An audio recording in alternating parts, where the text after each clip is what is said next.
The letter arrived in a thick white envelope, heavy with importance and finality. Marcus Hill stood in the hallway outside the headmaster's office, the envelope already open in his hands, reading the words for the third time, even though he knew them by heart.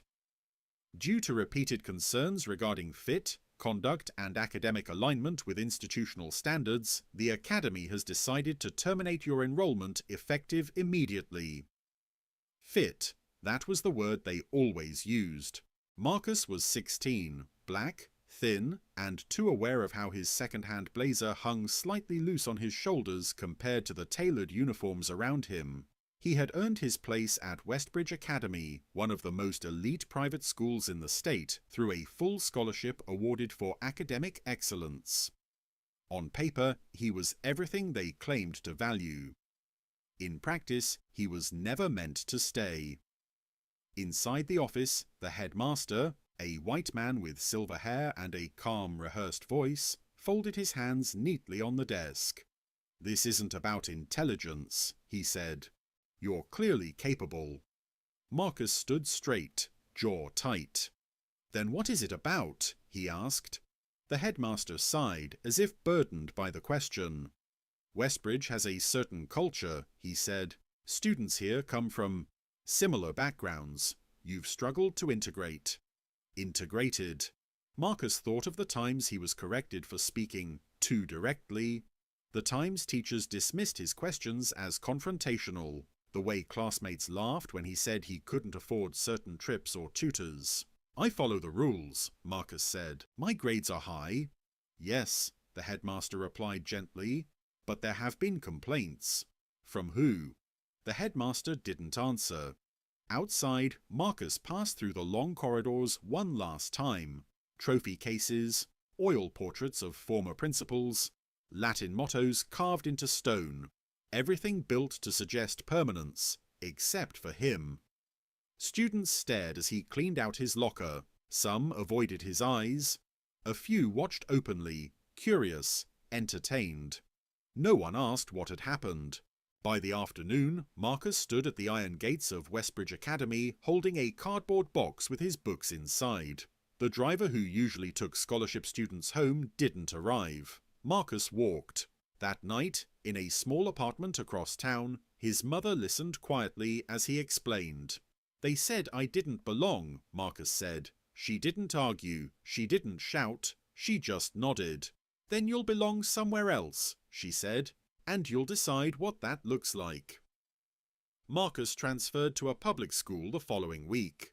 No marble halls, no portraits, no donors' names etched into walls. But there were teachers who listened, students who argued back, a library that stayed open late. Marcus studied harder than ever, not to prove Westbridge wrong, but to prove that removal didn't equal failure. Years passed, college, graduate school, doctorate in education policy. Marcus became known for something Westbridge had never seen in him, leadership rooted in fairness. He worked in underfunded districts, rebuilt programs, turned failing schools into places parents trusted again. And one afternoon, decades after he walked out those iron gates with a cardboard box, Marcus Hill received an email that made him stop mid-step. Subject: Principal position, Westbridge Academy. He stared at the screen. The school that expelled him for not fitting in was now asking him to lead it, and they had no idea what they were about to confront. Not anger, not bitterness, but a man who understood institutions well enough to change them from the inside, because Marcus Hill had never stopped learning. He had just stopped asking for permission to belong.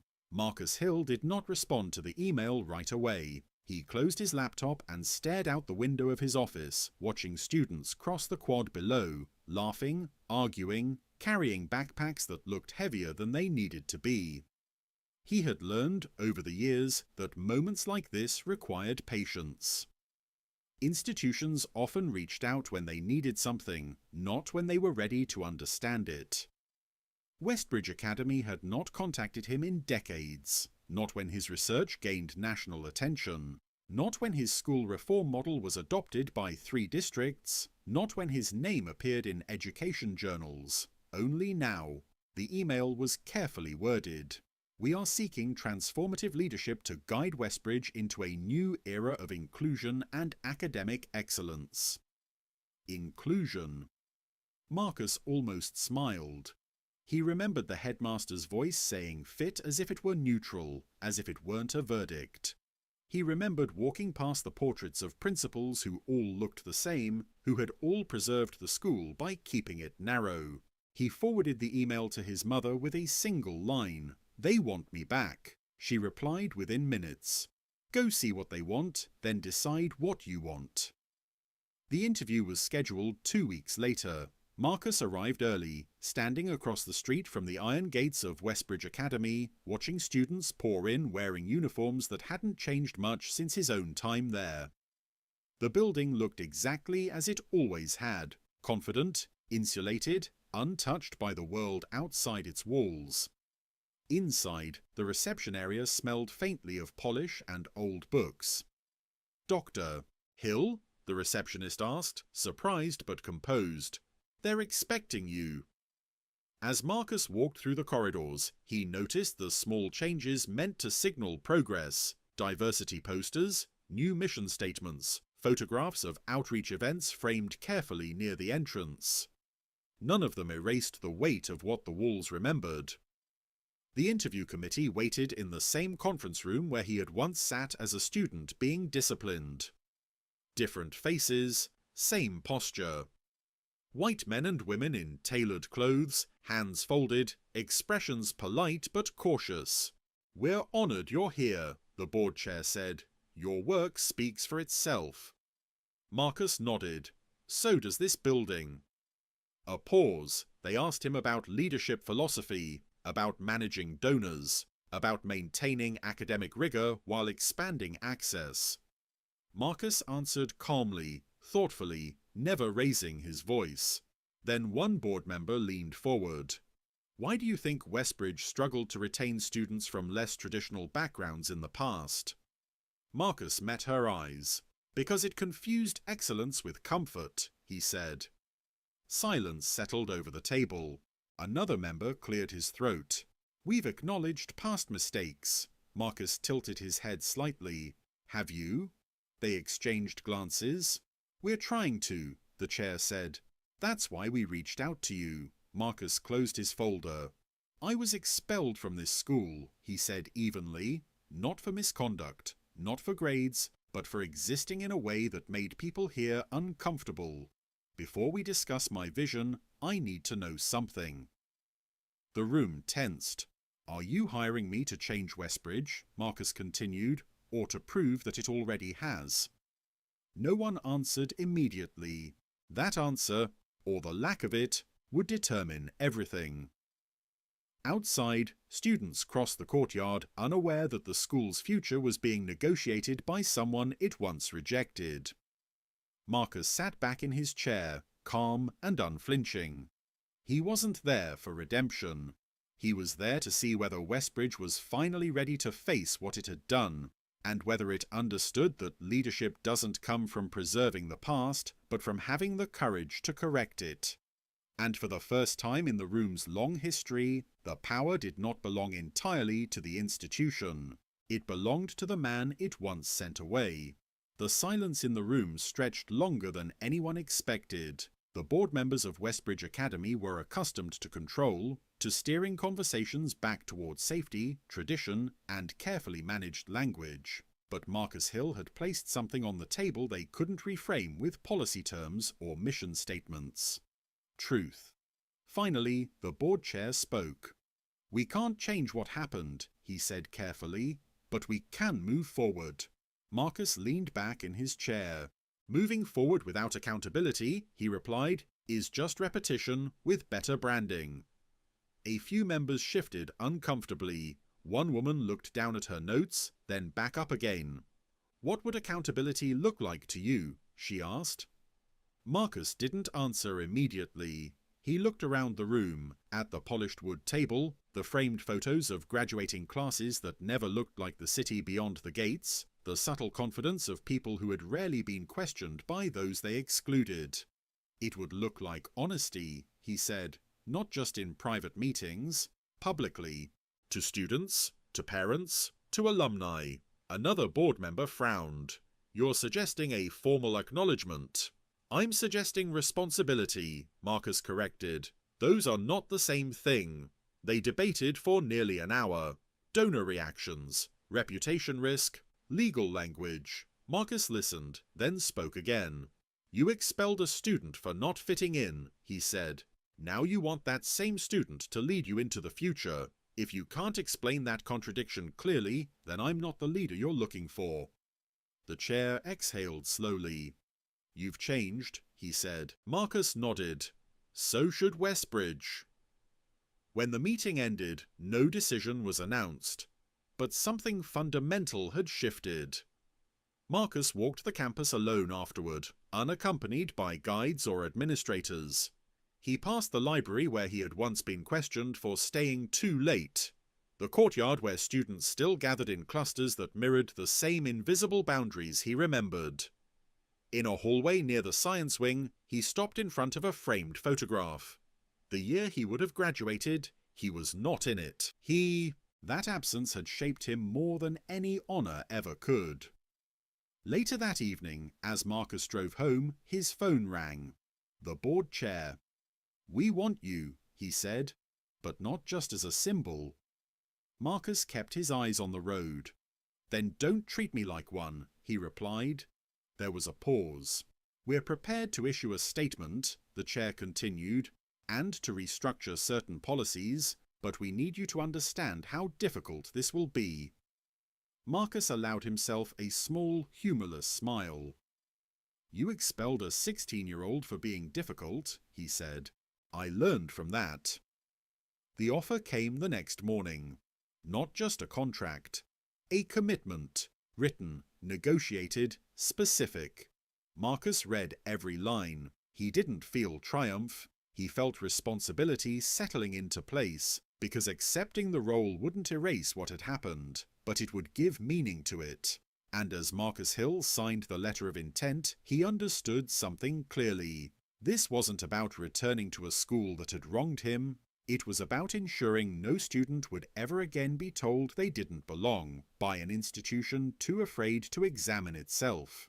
Westbridge had once expelled him to preserve its comfort. Now it was asking him to disrupt it, and that, Marcus knew, was the only reason to say yes. Marcus Hill began his first day as principal of Westbridge Academy without ceremony. No assembly, no speech in the courtyard, no press release waiting at the gates. He arrived early, before students filled the walkways, before the building could perform itself. The iron gates opened as they always had, but this time he walked through them with keys in his pocket and authority that did not need to announce itself.